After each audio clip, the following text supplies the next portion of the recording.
Hey everyone, I'm Jonathan. I'm here with Jerry and Michael. We are here to answer some of your questions. We put out a post on Reddit for an AMA. We got lots of questions, so we appreciate that. We also got some more questions from a Patreon exclusive post we did a while back.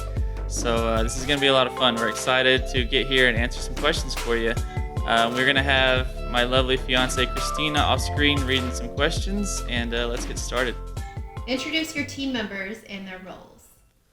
Okay, so I'm Jonathan, and I started this whole thing a while back, but that might get into that a little bit later. Daily, though, I shoot the slow-mo cam, like the SloMez cam and B-roll and stuff.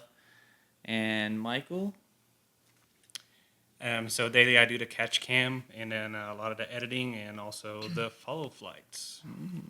I'm Jerry, and I am the last member that was brought in, and I basically edit and I run the T-Cam. We've also got Juan, who is also known as Overstable Studios. He's been in charge of all of our graphics for the last couple of years. He's taken on a bigger role as like creative director. He's kind of directs the brand and things across social media and stuff like that. So it's been really awesome to have him on. We've also got my brother Chris. He has taken over all of our online orders and fulfillment and stuff like that. So he orders the discs and he packs everything and ships it to you guys. So it's been really helpful to have someone take on a bigger role with the e-commerce side. We've also got Kyler Patterson. He manages all the back-end stuff. He helped us build the website from the ground up. That's been really awesome to have him on. He does a lot of our marketing stuff as well, and so it's been really cool to build up this team. We've got some other people that we brought in along the way. Jordan, he does some catch cam stuff for us. We've got Ryan Nike from Nike Productions. He does some T-pad stuff. When we do more cards, we definitely expand our team. Brian Geis has come in. He's done some stuff for Central Coast and some stuff for us. So it's been really cool to be able to expand the team when we do more coverage and just keep this thing growing, keep the team growing. Can't forget Sean Callahan. Sean Callahan. He did all of our mic'd up stuff from USDGC, which we are going to be releasing very soon. Also infamous for Delwood Disc Golf. If you haven't been out there, definitely go visit that place. It's pretty remarkable. Yeah, out there, Joliet, Illinois. So it's pretty sweet. What were you guys doing before you started Jomez? Okay, before Jomez. Mine's pretty boring. I was similar. working. Most yeah, of it's boring. Ours is similar for sure. I was working for a very long time in the trucking industry. So like big trucks, 18-wheelers and stuff. I was working in the parts department. So we'd have trucks break down and they'd come to our shop, and I was in charge of trying to get a hold of parts from a wide range of years and models of trucks in a very quick time. So I learned a lot about like back end of how shipping and receiving works. And Jerry, I literally did the exact same thing, just across the highway. yeah, we literally worked across the highway from each He other. worked for Mac, I worked for International, and I mean, besides disc golf, that's kind of what elevated our relationship, because we're basically calling each other every day for parts, trying to exchange. So Yeah, for anyone wondering, we did throw a disc from one store to the other. So it was quite a ways, but with a good pump, 400, 500 feet, we tried it. with a toe in. Yeah. So mine is probably the most boring. Before this one, I worked at Best Buy. Started as a salesman on the floor, and then went to the back of the Geek Squad, just sitting there in the back room all day, fixing computers for angry customers. They're angry for no reason. Well, I mean, they're angry because their computer's broken, but they take it out on agents that work there. But yeah, just didn't see a lot of people, I guess, just being in that back room. It's so dark back here. Yeah, but now you have all the experience when our computers break. He was Exactly. also in a band on the weekends that no one ever saw, but trust me on that one. Michael He's a man of many talents. He shreds. Let's not talk about multiple guitar instruments. playing. I haven't played in a long time, so Yeah, well, not as good anymore. That might resurface on tour. Jonathan, how did you get into video and who was your role model? Okay, so with video, I used to skateboard in high school. I was not good at all, so there's no good video of me actually doing a good job at it. But that's how I started. So me and my friends, we would skate like after school or during the summer. We would skate all summer. Like that was just what we did. So when we weren't skating, we were watching skate videos. And back then it was just there wasn't even YouTube then. Like this is 2005, 2004, and so we would just have to watch like DVDs of skate videos. So that's what we did. That's how we got all our inspiration. So then we got our own little handy cam, just a cheap little camcorder, and we would film ourselves. Like we would film our little skate parts. We did our best, and most of it was just us being dumb to make the video better. So we would just do stupid stuff. And this was like before Jackass was even popular. So we didn't even get inspiration from what they were doing. We literally just came up with the idea of, hey, let's just do really dumb stuff and skate. So that's what I was doing before. My inspiration came a lot from skate videos. I liked how you could just put music behind something and just let people do what they do, and it's very artistic, and it kind of everyone's parts had their own personality. So that's how I got into video. I mean, were you like us? I mean, I didn't skateboard, but I definitely had my part of the same thing, except BMX. Did you happen to go out to Abilene as well, like to that skate park? Yeah. Because that was like our go-to spot if it wasn't in Angelo. Yeah, I mean, So- Abilene definitely had way better. We're Oh, we're for talking sure. about versus San Angelo, Texas, which is where we live.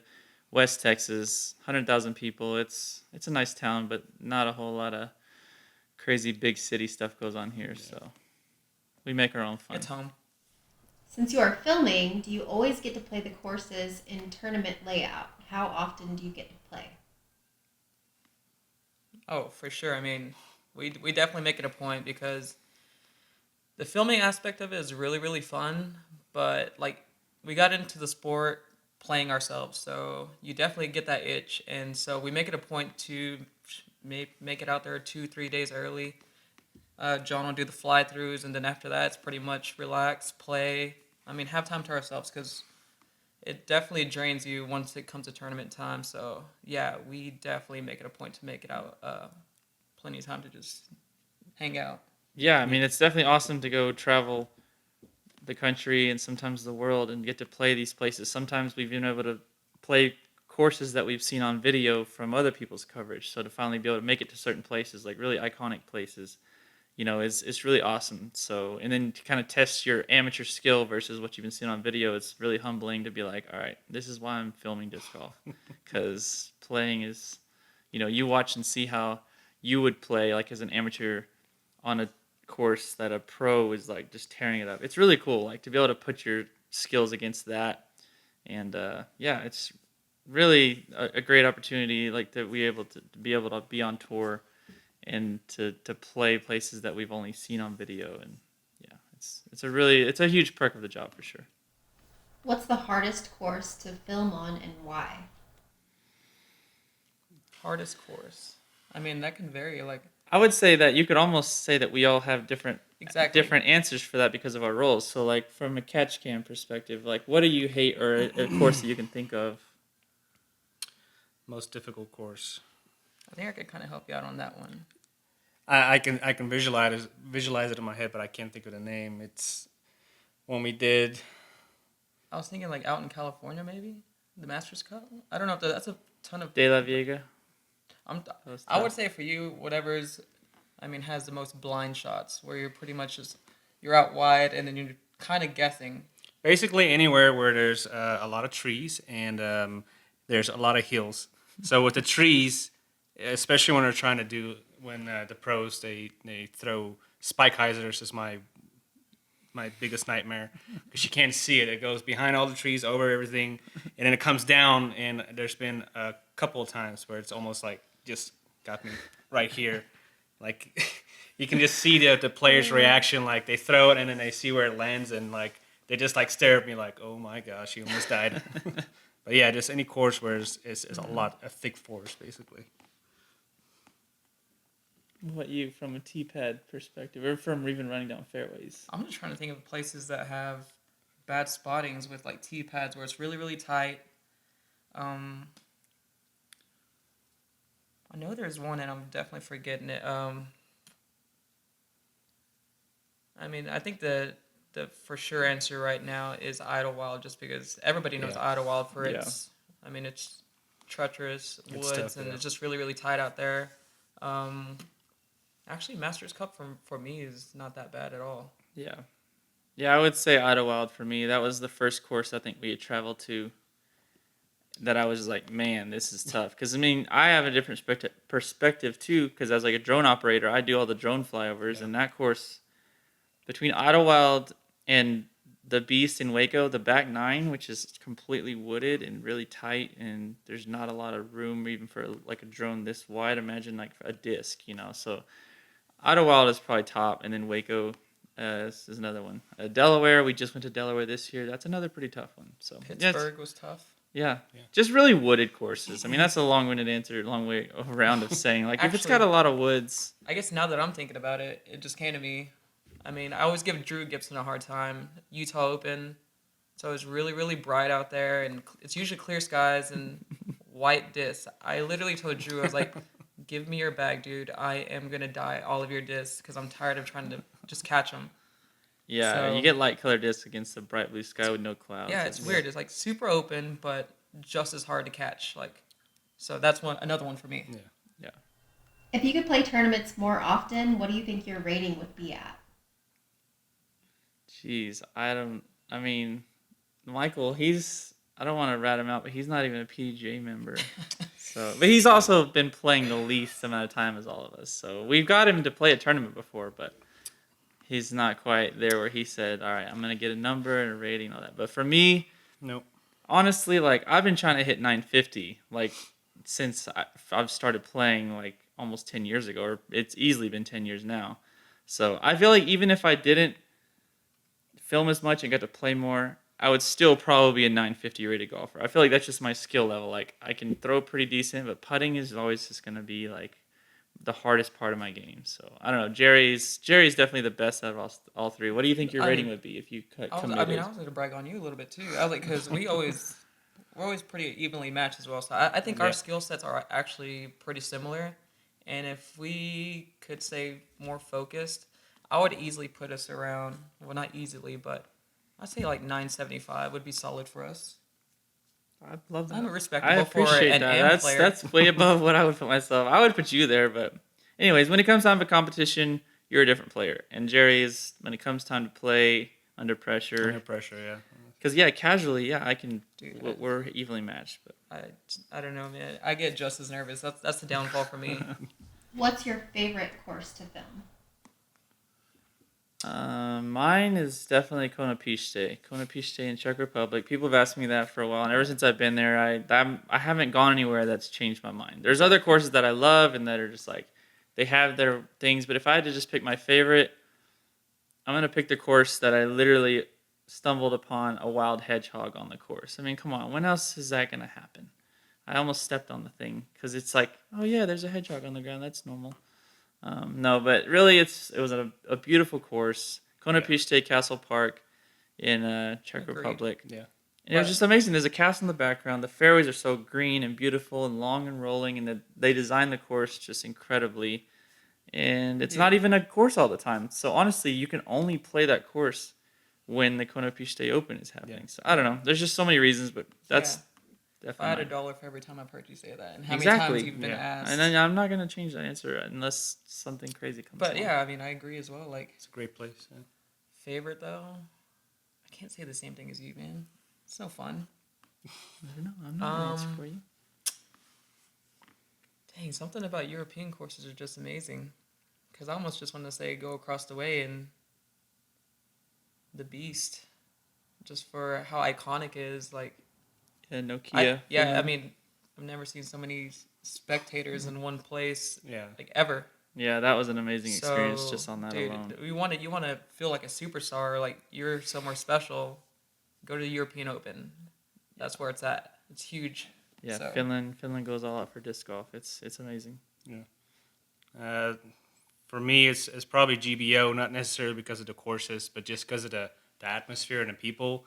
Every time we go there, it's just everybody's about disc golf. Even when you go into a random store or bar or wherever, and the people are just so psyched that all these disc golfers are in their town, just having this big event. Like we don't go anywhere else where that's the case. Basically, just everybody is so interested in disc golf there.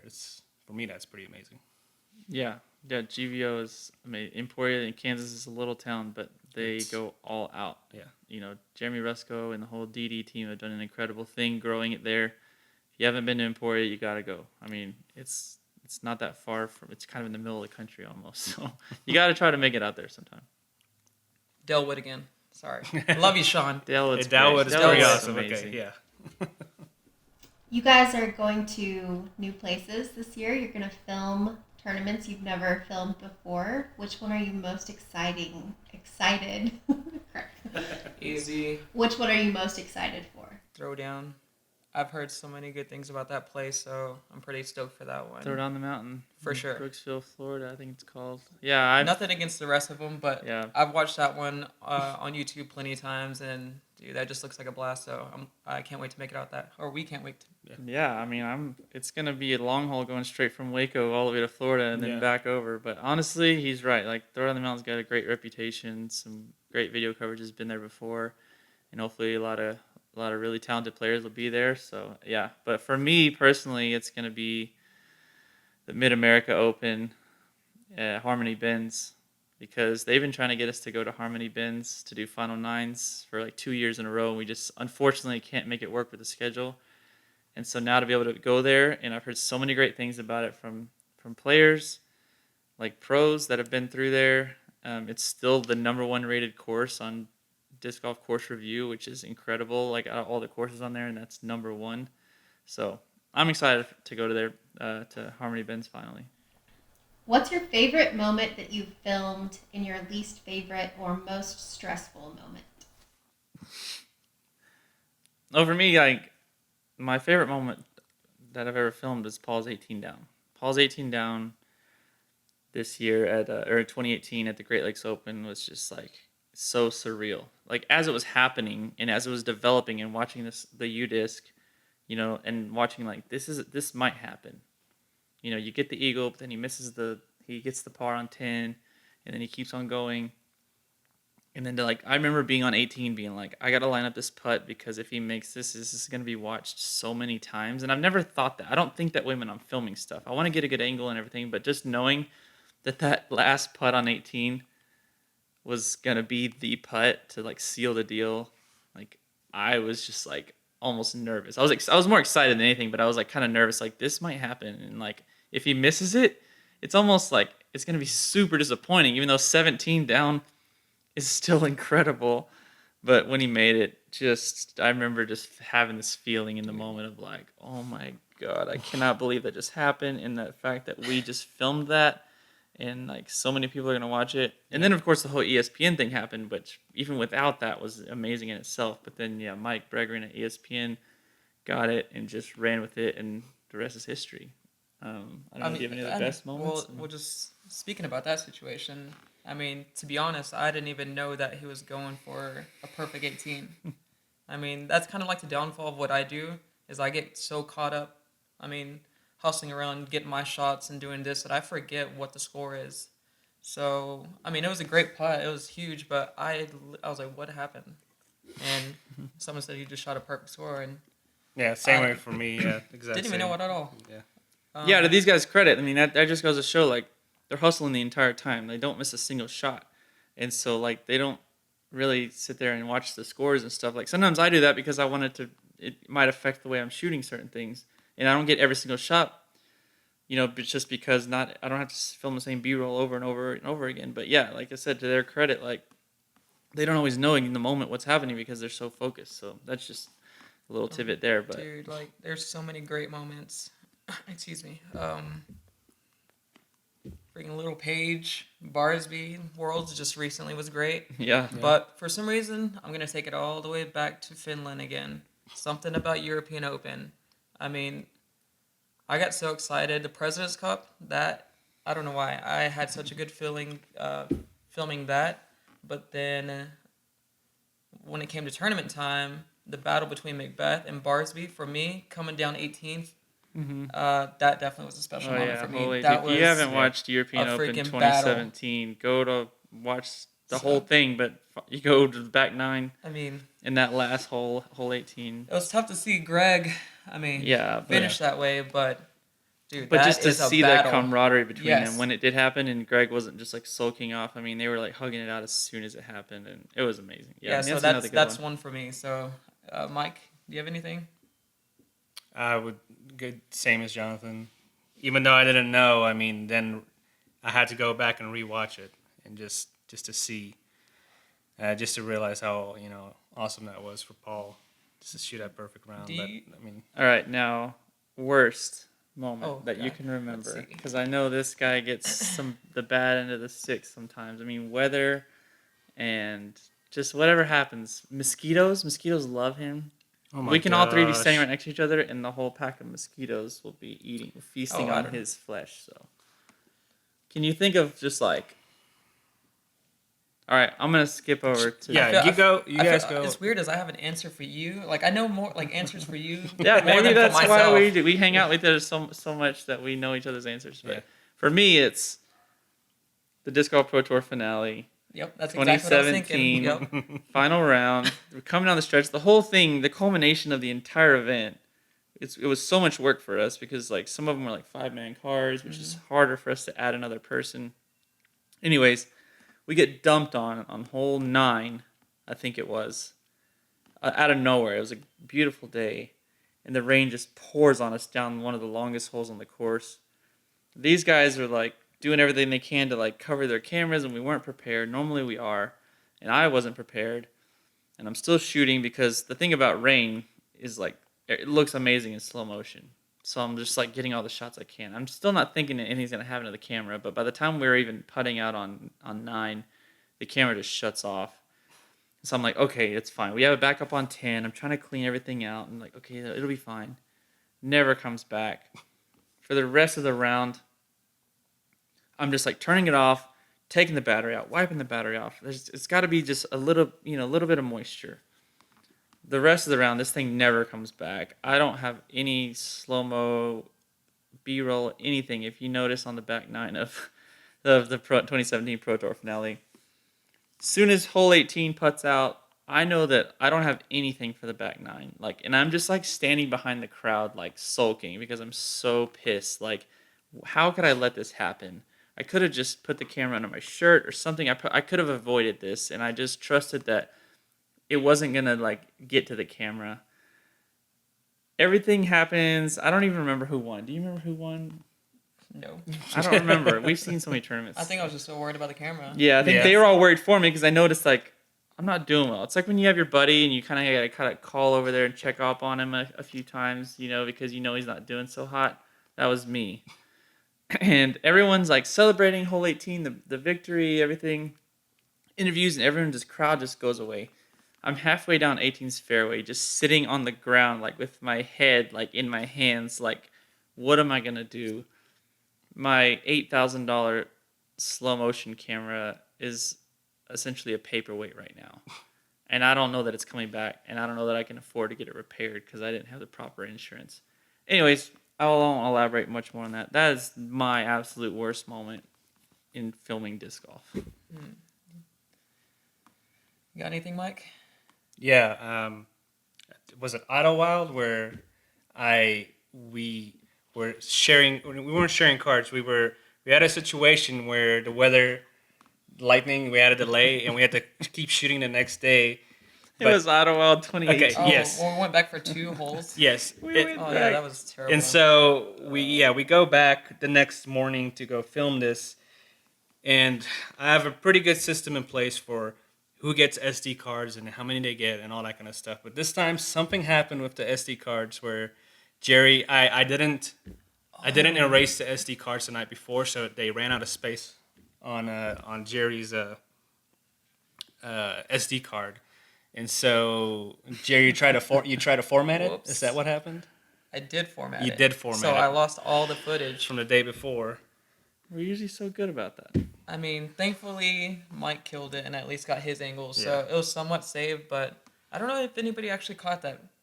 Yeah, that's what I was saying. That's a good thing. Yeah, yeah. So that was on me. I should have dumped everything, and I should have formatted it before we head out the next day, but I was just kind of like a brain fart, and Yeah. that was pretty bad. Sometimes you get so caught up in just work and you miss little things. I mean, Yeah.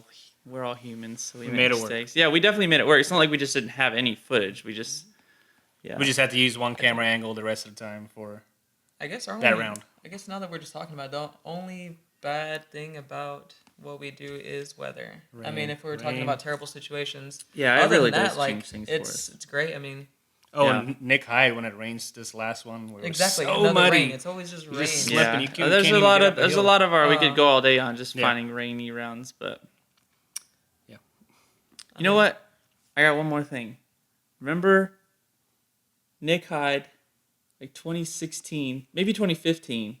The first one. Whenever I had plugged my, it was back when we had DSLRs, which is essentially just a different kind of camera. It's more meant for photos, but they started making it for video. Anyways, I have a video microphone on top, and if you plug it in the headphone and the microphone jack, Oh, and you yeah. don't turn it on, it immediately knocks out your audio from your camera. Oh, So I filmed like the front 9 of that round, and this is when it was just me and Michael. Jerry was probably still there hanging out with us, but Oh, it was water just me boy and for Michael. sure. Yeah.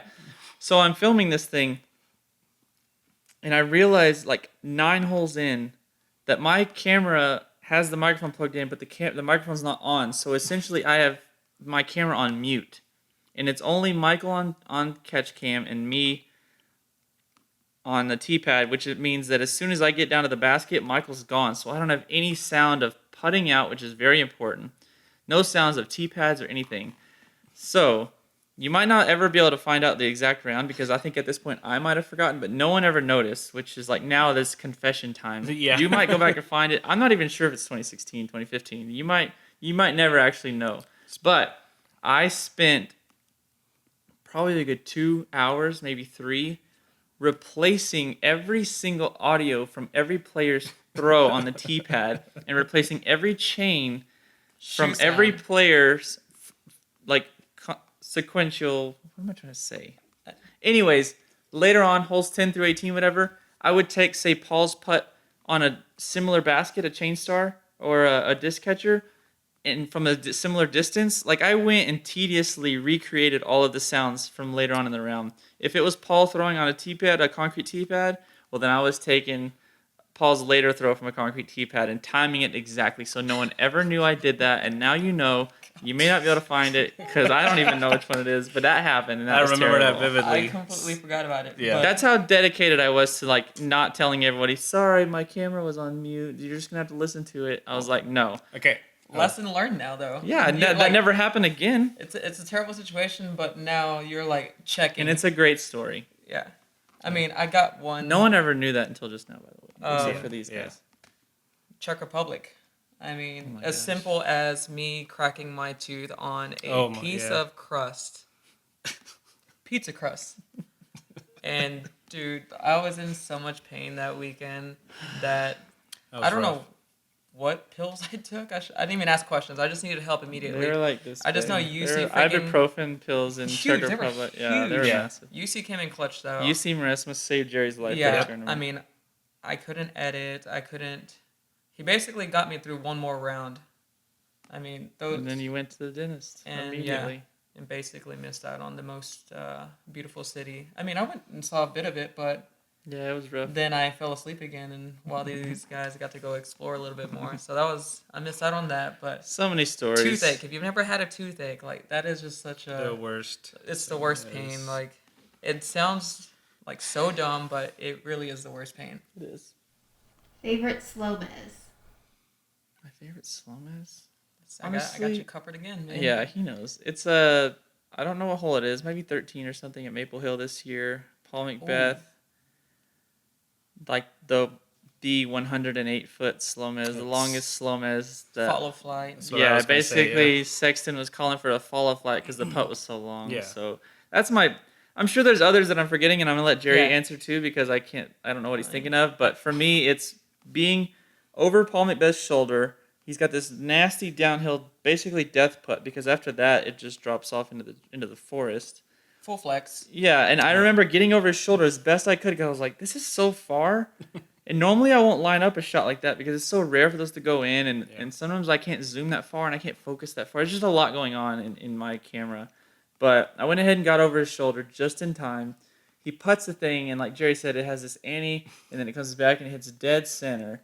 And I was just so happy that I got in line with it because there's a lot of shots that I've gotten that like were just like Australia? too far. Yeah, like yeah, because I just had to focus on Paul's face because it was so long. But to finally get the whole shot into for it to make it, like that's probably my favorite. I think I know where Jerry's going, but I'm gonna let him bring it up anyways Do you because know now where I'm I'm going? remembering. Just Just what player do you think I'm going to talk about? 1, 2, 3. Greg Barsby. Okay. All right, that was great. Idlewild, 2017. I think some people have heard this story because we might have talked about it on the Might as well commentary tell or the rest of something, them but people. I can't remember what hole it is because all those holes go like this in Idlewild. 10 It's maybe. really I think hard it's like to the keep halfway your point. head on No, straight it when you're was going through there. But 5. okay, so Greg Barsby's lining up this outside the circle putt. Pretty sure he'd already hit a couple before that. I mean, Greg, you know him. When he's on, he's on. Yeah. So I'm basically like, I got stuck because the thing about what we're doing, and especially what I'm doing, is like once the player gets set or up to his mini, you don't move. Like we're not trying to distract anybody. If you get the shot, great, but otherwise you make it work with wherever you're at. You don't just like try to move around and get in anyone's head or distract them. But I get caught though. I was like, he was in the trees, back is to the trees. I couldn't get behind him, and I'm stuck off to the side of him. And he's lining up this putt, and he looks over at me because I just kind of was like, this is the shot I'm getting off to the side. And he goes, are you going to get in position? And I said, well, are you like telling, basically, I'm like, are you telling me where to stand right now? Like, Full on competition. yeah. You go- He's in the middle of trying to make a putt. You know, this guy's playing for money, for thousands of dollars. And he goes, are you going to get in position? And I'm like, what? No one's ever done this to me. I love Greg. It wasn't like a weird thing, but I was like, like kind of joking around, like, are you telling me where to stand right now? He's like, well, you know, if you're going to get there, you need to go. And I said, if you're going to tell me where to stand, you better make this. I like, legitimate, this is Yes. the conversation we're having. I get in position. He cans this incredible putt. And I'm just like, oh my God, I'm never going to hear the end of this. So he goes up, and as he's running up to the basket, he looks at the camera and goes, SloMez. And then he gets a basket. It was great. So yeah, those are some good ones. There's probably plenty more, but those are probably the top ones. Those are just fun ones. Like I Yeah. bet we could come up with like glamour shots that were just like, dude, Yeah. you filmed that so Oh, well. for sure. I mean, But the more I think about it, the more I'm coming. That but was just a perfect, Yeah. perfect, like Just a- classic Greg moment. Oh, Yeah. I love that guy. And that was a great story. Yeah. What do you hope for in the Pro Tour drama? What happened and what do you think will happen with it? Pass. Honestly. I mean, we can talk about No, it. yeah. I mean, honestly, it just comes down to the Pro Tour wanted to bring everything in house, which is totally understandable because from a business perspective, that is a smart move. And it was just that the timing of it maybe wasn't like the greatest in my opinion because we had already put a lot into the Pro Tour. And obviously the Pro Tour gave a lot to us in opportunities. So we thought everything was running really well, you know, as this nice symbiotic relationship. They're benefiting, we're benefiting, you know, and everything was great. But then you kind of make this move to bring everything in-house, which is totally fine. And it's not to say that we didn't have the opportunity to come in there and try to work under the Pro Tour umbrella or maybe do certain things. And it just came to where the two parties couldn't come to an agreement. You know, like we weren't happy with some of the things they were asking for, and they weren't happy with some of the things we're asking for, and there's like no bad blood or anything for anyone concerned. I fully believe that as we get through this season, things will, you know, we'll get back into a great place and start working together again, because I do believe that when we're all working together, you know, everything is just helping elevate disc golf. So really I wish them all the best. We'll find out, you know, very soon at the Memorial, you know, how their media plan shakes out, and you know, and it's unfortunate that we don't get to be there at a lot of these great events that they do, because they do a really great job of making these events, you know, as successful as they are. So it's going to be a little bit of a wait and see with how they play out and how our season goes. But we're really, you know, happy with the way our schedule is developed, and we do wish them the best. And I feel like, you know, we'll just have to see how 2019 plays out. But yeah, and it's not a bad thing. It's just we're going to get to go see some new places. So we do wish them the best in their new media endeavors. I mean, we'll see you at Waco. Oh yeah, we'll be at Waco. We'll be at Waco at least. How did you get to meet Nate and Germ and get them to do BigSexy commentary? All right. Meeting Nate and Germ. Nate, I met, or I'm sure I was around Nate plenty of times, but the first time I remember like meeting him or like kind of getting closer and working with him was Hall of Fame, Hall of Fame Classic 2015, I believe. Um, Him and Macbeth were kind of touring together, or they were touring together, and I got him and Paul Macbeth to do commentary together. So that was my first like time working with him. So yeah, that was, and then it took a long time to obviously keep working with him, or not a long time, but like the next year we did Worlds. He did commentary for us. Germ, that goes all the way back to 2013, I think it was 2014. He came to our local tournament here in San Angelo called the Crush on the Concho, and he was touring with David Wiggins back then, and yeah, so they came through town, and I got to meet him whenever he came through, and because I already knew who he was, but I got to kind of hang out with him. He won our tournament. He won pro, and I won MA1, so it was kind of cool that we won the same time, even though we didn't really know each other. It was just weird, but yeah, so that's how I met him. BigSexy commentary technically first came together at Nick Hyde, I think. I think it was Nick Hyde, 2017. That was the first time we got them together. You were telling me about that house. Yeah, Yeah. we were at the Airbnb. So yeah, that was it. Nick Hyde 2017 was the first time they got together, and people loved it. So the rest is history. It's been just really awesome working with them. These guys are amazing. We're definitely planning on doing some more really cool stuff with them. So we're excited about that. How do you finance traveling expenses for the film team? Really, it's just across the board, all the support we get. We get support from the manufacturers and that sponsor the coverage. We get support from the fans, like a huge amount of support from the fans. Patreon, YouTube ad revenue just from people watching. Final Nines. Final Nines, Are merchandise huge. sales. All of that really funds this whole thing because we're not out here like making a ton of money, but it's like it's enough to keep us going, and that's we've grown with the sport. Like we started out really small in a truck. We driving on in a truck and doing our best, and then we were able to move into an RV where it made more sense, to go out and stay out and not have to pay for airline tickets and stuff. So across the board, it's been really awesome the support we get from the manufacturers, the TDs, the fans, and the players even. So Thank you. yeah, thank you. It's been Appreciate awesome. it. Do you make any profit producing videos, or is it mainly a labor of love? Well, like I said, we've been growing with the sport, and I say that to a lot of people who ask questions like that. It's that we started out on a very small budget, doing a lot less with less people, and the more support we get, the more we've been able to put back into the business and into the team and keep growing it. So yeah, I'm not gonna say we're not profiting, but it's not like we're just taking all this money, straight to the bank. We're still a fairly new business as far as like a small business is concerned, and so really in your early stages you're just kind of taking as much, making as much as you can and pouring it right back into the business to keep on growing it. So yeah, it's still it's fueled by passion for the most part because we're definitely working a lot more than I guess you could say with the hours that we put into it. But honestly, that's just disc golf. We see that all over the place with TDs and players and just everybody. So yeah, we're really excited to be in the position we're in and very fortunate, and we're really just growing with the sport. So the more the support we get and the bigger this gets, the more we're going to keep putting into it. Making more content, covering more cars and stuff like that. So Labor of love for sure. I mean, I guess when people ask what I do for a living and I explain it to them, and they said, "Wow, you actually make money off of that?" I'm like, "Well, not exactly. Yes, we do, but what I get on the other side is not in like cold hard cash." I always say like I outweigh the experiences and everything of traveling and seeing that like all these people that wish that they could do that. That's kind of like, I mean, it's not hitting my account, but that's definitely a different form of. yeah, just to be able to say that we film disc golf full time, and to be able to sustain that, and that's really enough for us right now. What advice would you give to someone wanting to start filming local tournaments? Just go out there.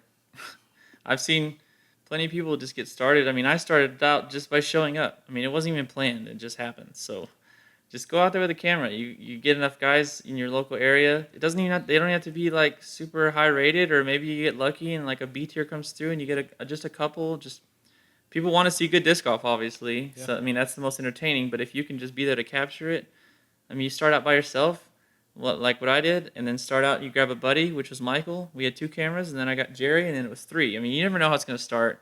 Just get out there, put yourself out there. It's just like with anything. You just got to give it a shot. You don't really know what's going to happen, if you don't at least put yourself out there and give it a shot. So Yeah, I mean, it might not be a masterpiece at first, but the more you do it, practice. Right, I was like, don't read Yeah. too much into like Yeah. comments or anything once you do release something. Yeah, the quality will Just- get better. Yeah, just keep at it. Like, Yeah. I don't know. yeah, like my first video had dubstep on it. Like I'm not happy to say that, but then we got past that phase. Wasn't Mike the creator though? DJ Mike? Yeah, but it's because I was like, hey, Michael, dubstep is awesome. Yeah, I mean, it was. And he was like, okay. Yeah. Anyways, all right. Just get out there and do it. That's all you can do. Do it. What equipment do you use? So as far as cameras, I shoot the SloMez on a Sony FS7. The coverage cams, we have 2 of those.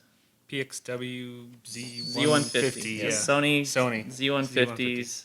Really great cameras, very versatile. Yeah. Autofocus, long zoom range.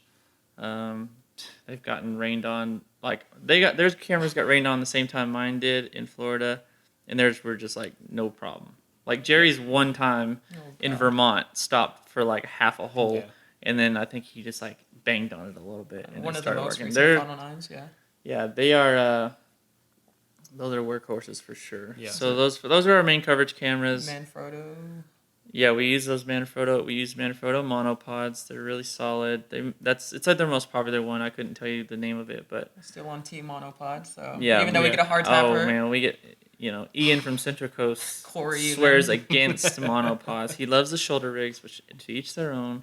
But man, like we love those. These guys work great. so well with monopods. I mean, each their own. So yeah, as far as that, going into like computer stuff, we edit on Adobe Premiere Pro and then After Effects. Yeah, for the FollowFlights.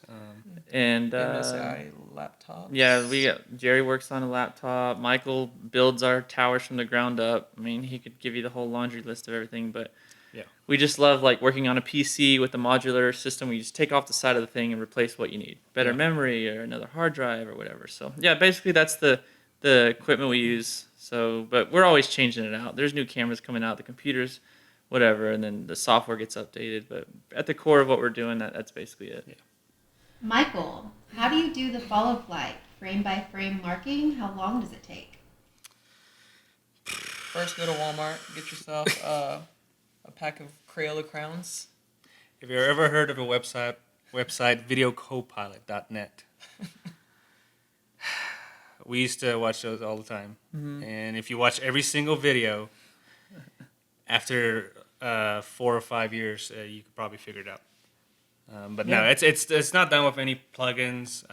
Basically, I mean, can I say how? Yeah. I mean, whatever you're just be- comfortable. You're the creator, and if you wanna, So yeah, all this is basically After Effects. There's no plugins. It has to do with camera tracking. So you do a camera track on the footage, and then just use the pen tool to go over your track footage and draw a line. It gets a little bit more in depth than that, but that's the basic. I mean, honestly, it's trial and error. I Yeah. mean, Michael came up with that idea by himself. I didn't say like, "Hey, do this." He said, "Hey, look what I figured out," and then I was like, "That's amazing."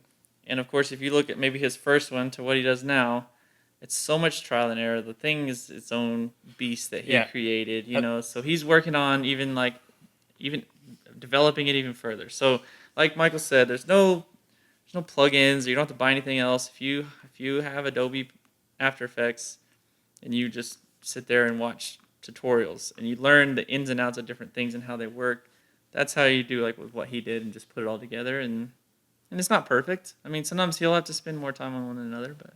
Oh yeah, I didn't say how long it takes. I mean, in the beginning it took probably like 45 minutes per FollowFlight, but I have it down where I could probably knock it out in 15 minutes or so. Yeah. Depends on the shot. Depends how long it is. Depends if I have to sometimes there's a weird pan. Like if I pan too far, I have to cut the clip into two separate clips and track it 2 separate times, and then it takes Yeah. longer. So it just depends. Easy shots like 15 minutes. That's enough for now. Yeah. How heavy are the cameras? My FS7, it's pretty beefy. It's got like a big lens on it, and it's kind of a big body. It's about 8 to 10 pounds. It gets pretty heavy, but whatever, I get used to it. Yeah, ours aren't that heavy. With the monopod, it adds a little bit of weight, but we just rest it on our shoulders all the time when we're Yeah. walking. So I don't even notice anymore. yeah, it's easy peasy. Not that bad. Is the commentary done in the RV? Do they watch the film once through before commentating? Yes, since we got our newer RV, we have a little office in the back where we do all the editing and we do the commentary in there when we can. And so, yeah, most of the time we do the commentary in the RV, but no, they do not watch it through. In fact, that kind of spoil the surprise if they sat there and knew. I mean, sometimes the players know, but yeah, no, they don't watch it through. They just watch it and whatever happens. Yeah. One take. Can you give us a short summary of how your average day goes during a tournament? Okay, so yeah, round one, we just find out our tee time. If we're driving to the course, we usually try to get there an hour before, just because you never know with traffic, Simon Lazat, or just whatever could happen. So yeah, we get there, and we just kind of hang out in the RV or at Tournament Central, whatever, and then maybe about 10 minutes before we film the round, we get through 3.5, 4 hours, and then we immediately basically start dumping footage, try to grab some food. Yep. And we don't have a lot of downtime because we try to get this done so we can sleep. So we'll edit for the next, man, it might take probably takes them next couple hours to like do the raw cutting of the footage. And then all that while Juan's making the graphics and I'm just like doing slow-mo and maybe drone stuff. And then maybe for the next 2 or 3 hours, I'm laying over the graphics and trying to do commercials and just every little thing that it's hard to imagine on the back end having to put all that together. When you're watching it, you don't really see all that, but it's basically around the clock. I mean, honestly, like we've been doing this a while and we're pretty efficient, but it still is mostly around the clock. You know, like I can still sleep sometimes 5, maybe 6 hours at most, but between all of us, we're busting our butts the whole time. And then as soon as it's done, like the morning we do commentary. We start at 8 a.m., 9 a.m. The guys will do that for an hour. Then Michael has to edit the audio for another 30 minutes.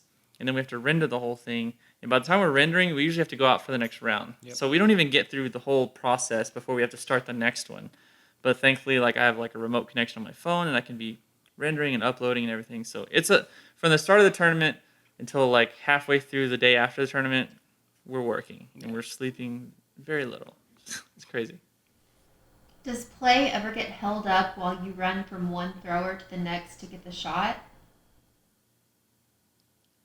Usually not. I mean, there's some instances where someone like that's really, really considerate will wait, but for the most part, it's just go, go, go, and then get there. I mean, that's pretty much it. Yeah.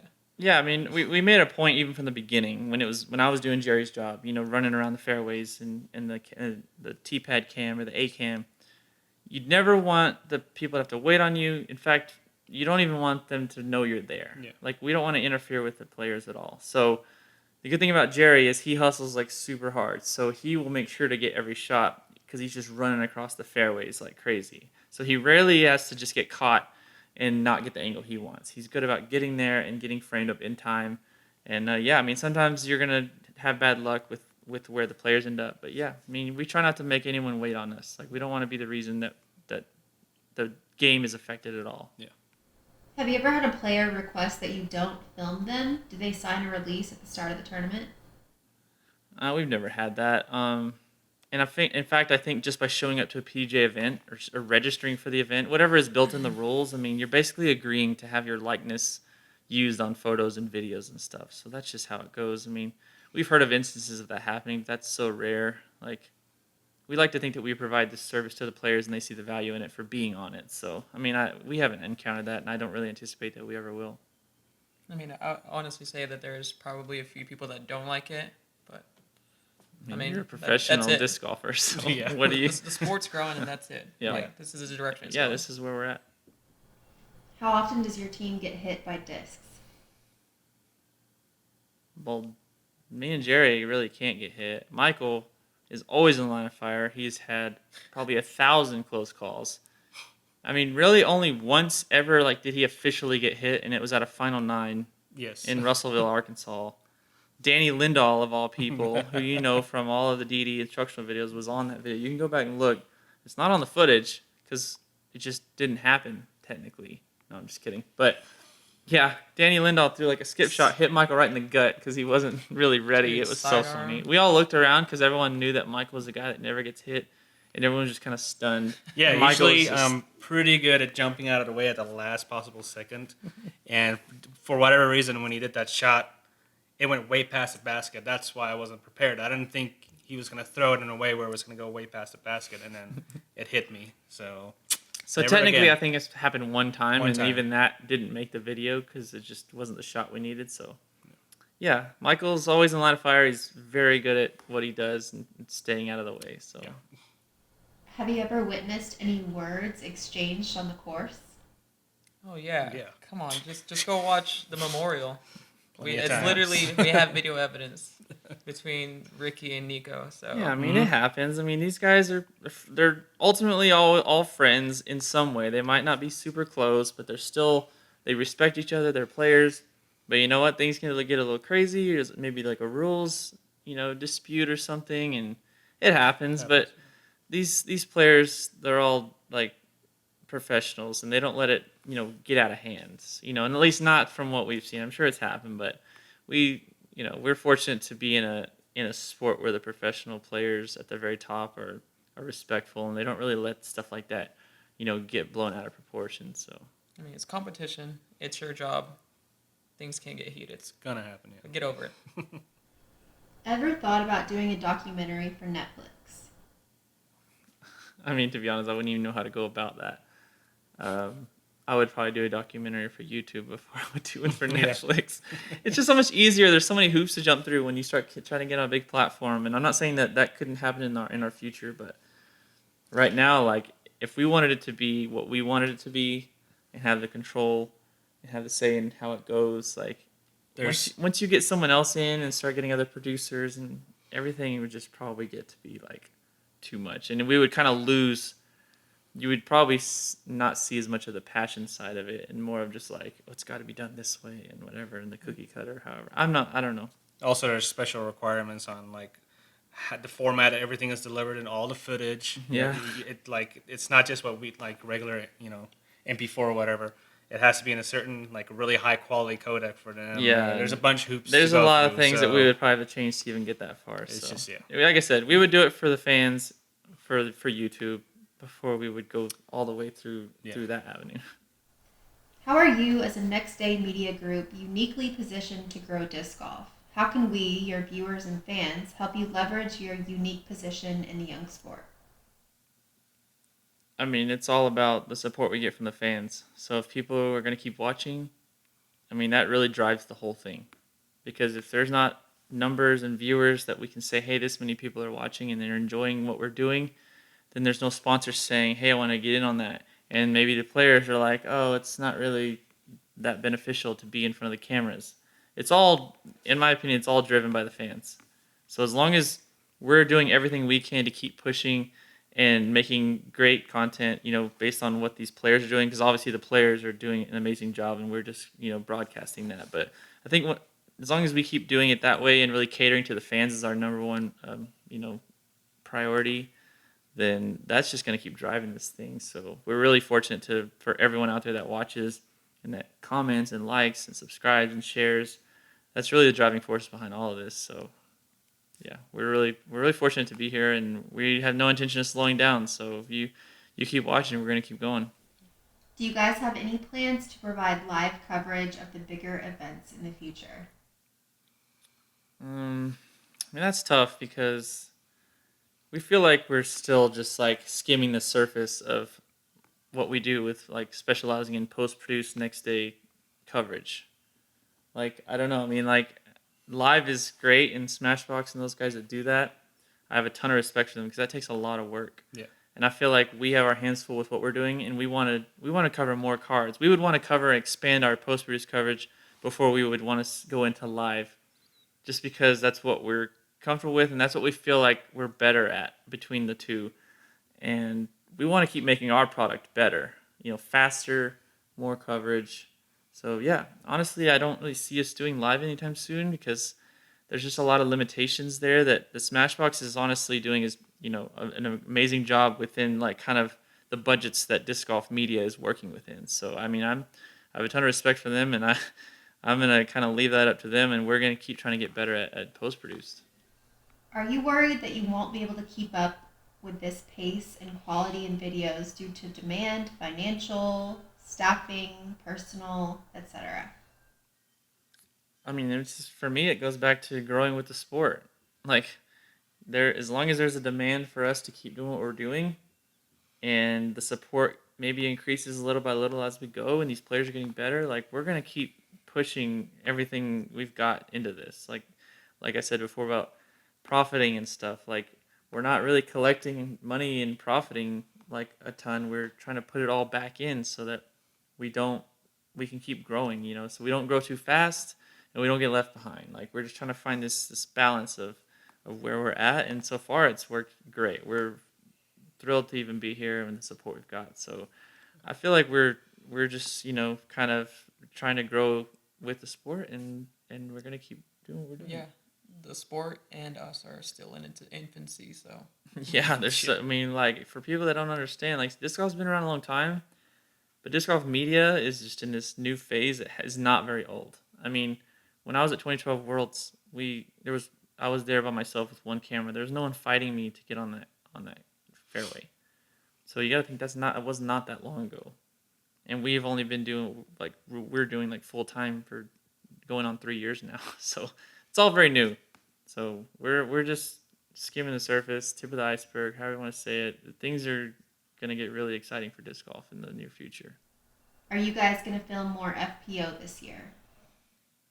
Well, we're starting out once again the Las Vegas Challenge, doing MPO and FPO coverage. So we're always like pretty stoked to film the ladies because it's like it's a whole nother world. Like their minds work differently. They play the game differently, and you can learn a lot from watching FPO coverage. I mean, if you really think about it, like a lot of amateur guys should be watching FPO coverage because like it's kind of like the distance that we're all throwing.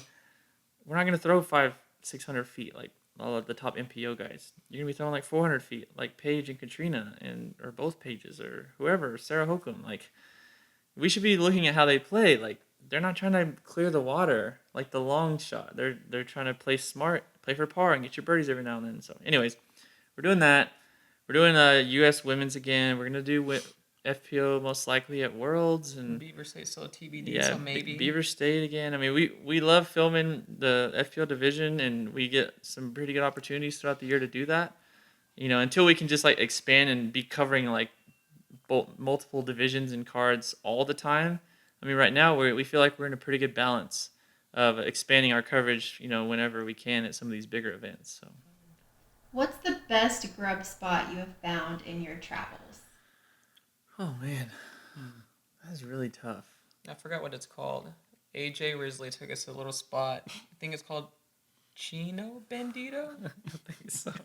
Chino. It's like an Bandito? Asian Mexican fusion restaurant. So freaking good. I think you're right. I think it's what it's called.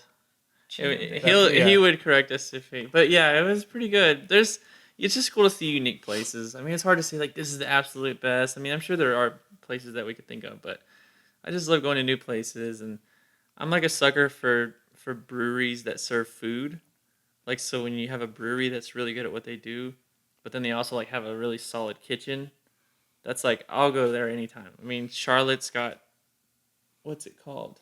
Or Rock Hill, so not Charlotte. Rock Hill as I always forget the name. Legal Remedy. That's what Yeah. it is. You've got Radius in Emporia, Kansas, which is incredible. Absolutely Like it's like put on a pedestal. yeah, it's just, but they also support disc golf. So a lot of these places that support disc golf, and you're like, it's just like this perfect little fusion of that. But we get to see cool places all the time.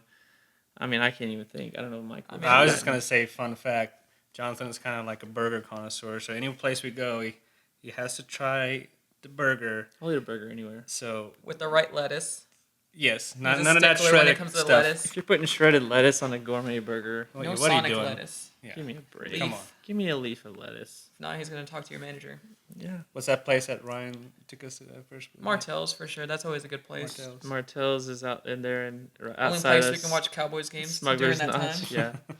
We really like the places that support disc golf because those are usually the places that reach out to us when we're at a tournament and they'll message us or they'll be at the thing and say, hey, come by this place or you should go check this out. A lot of it revolves around that. I mean, we still see all kinds of places, but anyways, just it's a big family, community. You get the restaurants mixed in, it makes it that much better. Who's your favorite pro to travel with? I mean, we haven't really had that many travel buddies, I guess. When we got in the RV in 2017, there was some opportunities. So like we had Drew Gibson for a little bit. Mm-hmm. That was really fun. I mean, it's just so different. Like you see these guys and you might hang out with them, you might work with them, but until they like hop in with you for like a week, like you learn a lot. But it's great. I mean, it's just like having roommates like that you might be friends with, and then you learn so much more about it when you live with them, good or bad. So it's cool. We've traveled with AJ Risley like quite AJ's a bit. a character, yeah. AJ's just like never a dull Oh moment. my gosh. But I'm not even sure anyone else has like I don't know, hopped like- in with like, us. yeah. Oh, Emerson Keith. Yeah. I mean, that was fun. He's so small. We just put him like in the corner on the floor because we didn't have a bed for him, and Yeah. he'll tell the story how we didn't even give him like a good. Blanket. blanket. It was like Blanket or super anything. cold tonight. Oh my gosh. I mean, we're just like we only are used to having us, so we're not like the most hospitable. Like, hey, come over, and we have all this for you. But anyways, it's fun. We love having people hop in it from time to time and just kind of tag along. So it's always good. Yeah, I say Cat and Austin. I mean, that's if it comes like in an Airbnb situation. Yeah. we're usually linking it up with those guys right there. Yeah, and then Yep. they Katrina pretty and much handle Austin. it. Mama Cat. She's So- really good at that. Yeah, I guess technically that's as close as we get to traveling. Yeah, She's really good at cooking. for sure. Tacos for Always sure. making food, yeah. That's basic, but I support you guys on Patreon. Is there any other way to help you grow aside from buying your merch, which I can never seem to be able to get before it sells out? Well, first off, thank you for supporting us on Patreon. That's huge. It's such a cool thing for us to even be able to be in a position to where people want to go and click a link to go to our Patreon after watching a video of ours or whatever and say, hey, I want to start giving money for free coverage. I can't thank all of you enough for even doing that. And then even buying the merch is a whole nother thing. Like buying the merchandise for what we're doing, it's just, I don't know, it's just like humbling to see that people like our stuff enough to want to support us in those ways. So really, like, beyond supporting us on Patreon and beyond buying merchandise, which we couldn't thank you enough, just watch the videos, share the videos. I mean, if you already love what we're doing, sharing it with your friends and kind of helping us grow our audience is really all we could ask for. And that's free, you know, share it on Facebook or subscribe or throw a comment on there. Any kind of engagement like that really helps the videos, and YouTube might push it forward to more people and helps grow. So honestly, just stuff like that, we really appreciate. yeah, exactly. That's exactly what I was gonna say. Word for word. How much of your travel is planes versus by RV? Well, I can't remember the last when time we I've even start, flown. when we started out, me and Michael hit it hard in 2015 and went to every tournament we could all across the country, and we were flying, and that cost a lot of money. Yeah. So in 2016, Jerry joined us. We had a bigger crew. We were definitely limited, so we didn't fly anywhere. I don't think. I think we just drove where we, as much as we could, and we didn't really travel that far anyways. We might have gone to Emporia was our farthest. But, Arizona. oh yeah, we went to Memorial. We I remember in the 12 truck. hours So, straight. Yeah. I drove that Silverado. Yeah. I So don't know how I did it. we haven't flown much other than since we got in the RV in 2017. We haven't flown except to go to Australia and then over to Europe twice in 2017. So other than that, we're in the RV like live or die by that thing. Like, but we make it work. We get into some crazy situations, and sometimes the RV's got issues, but we've learned a lot. We didn't have any experience in the RVs before, when we got in it, but we learned as we went, kind of like with everything else we're doing. So yeah, the thing about RVs is you never know what's going to happen. You never know what to expect. But it's great because there's a big community. Some of the other players have RVs or they have experience. And so that's just cool. We kind of learn as we go.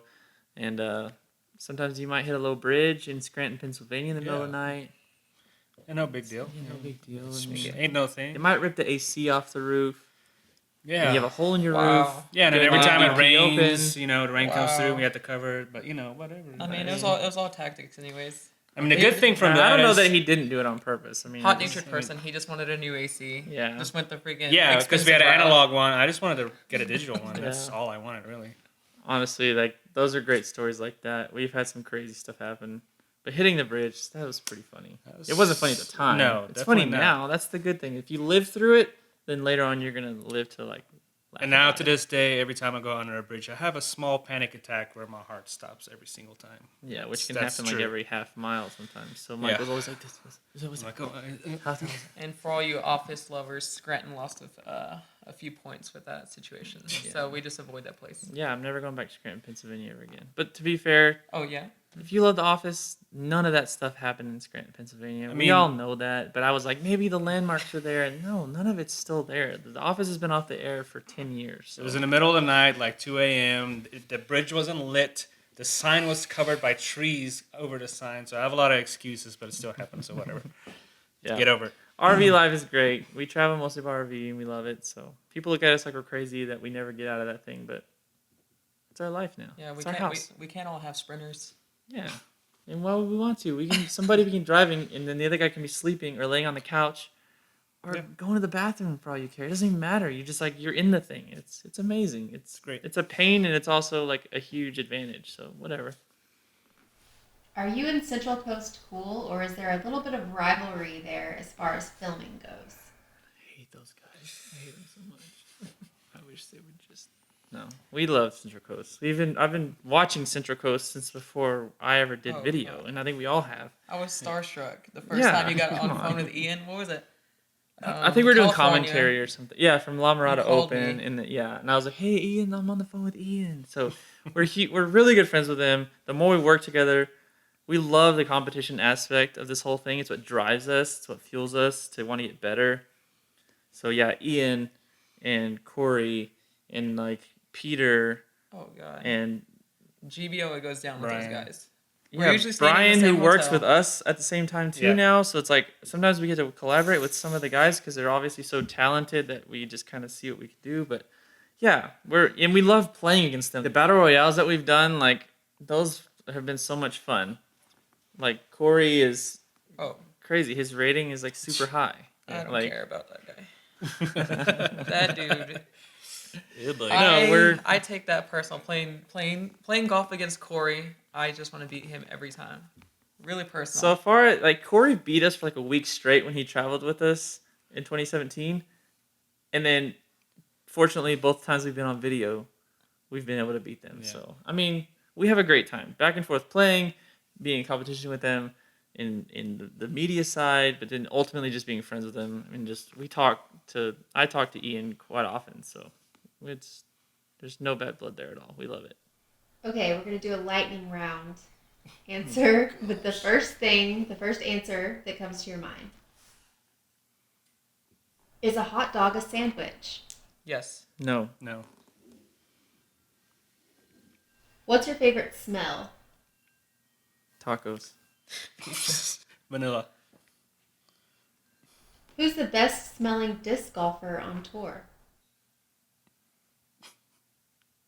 I can't remember like smelling anybody, but just by sight, if I'm thinking about how they look, I mean Drew Gibson. I mean the guy just looks like he smells like Versace or something. I don't even know what that even means, but you know what I mean. Like look at him, that guy from a distance, he smells good. Good answer. If you could have one superpower, what would it be? Flying. I would love to just freeze time, like because think about or just slow down time. So think about like your hand-eye coordination, like how that could be an advantage to you. Like say like you're a goalie in soccer, and like time goes into like bullet time for you, and like you would never get scored on ever. So I think about stuff like that. Like maybe athletically. It's a time stone, bro. Avengers. I don't know. I It's a don't time watch. stone. Time travel. That's all you need. He wants time travel. I So want to Dr. slow Strange. down time. I don't really want to I go can't- anywhere. I I can't- just want to be able to like. Yeah. I have weird Bullet dreams time. about flying all the time. So Jerry wants to flying. fly, yeah. I just want to fly. There you go. Who's going to win the Super Bowl? Not Rams. the Patriots. Skip. Fun fact: Michael doesn't watch football. Michael's from South Africa. We haven't even touched on that. Yeah, Wrong I watch football. rugby. They play rugby Sorry. or soccer, which is also football, but he doesn't care about football, and I love that about him because I can pretend like when we're watching a game that I can explain the whole thing to him because he's only one of the only people I know that doesn't know how football works. Boxers or briefs? Boxers. Boxer briefs. I wear boxer briefs, so that's the perfect hybrid. If there's two and they can merge into one and to be the best of both worlds, then of course. But you had to choose either or. No, I You don't. can't combine it. They literally Boxers make or boxer briefs. briefs. There you I go, didn't. yeah. I didn't create that. But Fruit of the Loom boxers- said, "Why don't we do both?" And then I Boxers said, or briefs. You have to choose one. "I would choose briefs Okay, there we go. There we go. because Settled. honestly, boxer briefs are briefs just longer." True Why that. are we still talking about this? What does it mean to you guys to be so close to 100,000 subscribers? I couldn't even imagine being here when we started out, and I remember like with my little YouTube channel, I did a couple like grip bag reviews, and then like Paul Macbeth's first world title before he was like really Paul Macbeth, and just like I remember like uploading a video and just like watching like 100 people would watch it, and then maybe the next day like it would be 100 more, whatever, and just to think like, oh my gosh, like I have 100 subscribers and I have 1,000 subscribers, and it's just like you don't even know, like you can't go back and tell yourself like just wait, man, this is gonna be awesome, because you don't even know that. Yeah. And then you see all these channels go up, and then they're in the millions and whatever, and just to think like we're nearing this 100,000, but to us that is such a huge deal because we will be the first disc golf channel, like disc golf coverage channel, to reach 100,000 subscribers, which is insane because when we started, like there were people that were ahead of us, and I'm not trying to say that to brag or whatever, but just to see that amount of support that just reinforces all the hard work that we're putting into this. I mean, this is our full-time job now, and that's when we've really started to see everything progress, you know, from all what we can put into it and then the support that we've gotten out of it. And to think that it's something that's maybe this tangible thing of 100,000 subscribers on YouTube, like it's just going to be this like huge milestone for us, and we don't intend to just dwell on this thing and for it to just be like, all right, we made it, because you know what, we're going to be looking to 200,000, you know, and just to see where we can go from there. Like it's just going to be something cool to say like thank you to everyone for getting us there, for helping us get this far, but this is just the beginning. Like where are we going from here? And we won't even know, but we don't intend to slow down once we just hit this milestone, you know. So I don't know for you guys, but that's just like for me to have just started at zero and to get there, and it took this long, but I wouldn't have it any other way. The journey has been incredible. Yeah. And this has only been a few years, you know, who knows where we could end up. So it's exciting. Incredible. It's your baby. Well, it's all of our baby now. This is way bigger than what I could be doing by myself. If I was still by myself, I'd be at 5 subscribers. I'll give myself 5 subscribers by myself, because these guys and Juan and my brother and Kyler and all the guys we mentioned before, that my brain is just too full this late into the AMA, like they've all built this thing. This is way more than a one-man show, and like we're all JomezPro, and that's what I love about this. I've never intended to just keep growing this thing to benefit myself. I want everyone to have as big a part of it as myself, because we've all made it to where it got as big as it is, and then we're gonna keep adding to it. And of course the fans, like it's just all, this is awesome. Thank you for sticking with us this long. This has been a lot of fun. I'm sure there was so many questions that we still couldn't get to, but we just like did our best. So we appreciate everyone that took the time to write a comment and to ask us something, and to even be like interested in what we're doing. And we appreciate all the support. We appreciate just all of you out there watching these videos that we're doing. I can't say that enough. So thanks for sticking with us. We're really excited to show you some really like fun and new things in 2019, and we're excited to see how the players play out of their minds, and just this is really exciting. We're really, like we said before, at the beginning of all of this with disc golf and media and just the players and how everything's growing. Let's get started. We got Vegas coming up first, so stay tuned for that. Make sure you're subscribed if you haven't, and thanks for tuning in.